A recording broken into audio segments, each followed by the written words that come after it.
ETV న్యూస్కి స్వాగతం. ప్రధానాంశాలు. Russia సైన్యంలో భారతీయులపై విదేశాంగ శాఖ ప్రకటన. 12 మంది మృతి, 16 మంది మిస్సింగ్.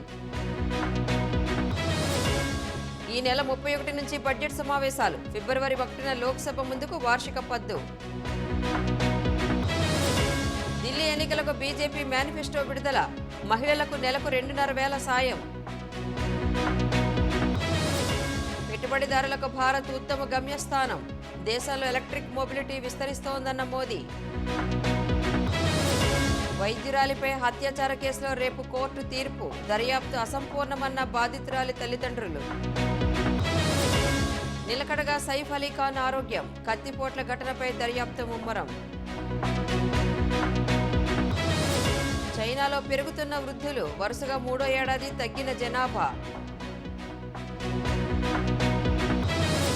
ఇమ్రాన్ ఖాన్కు మరో ఎదురు దెబ్బ. అవినీతి కేసులో 14 ఏళ్ల జైలు శిక్ష.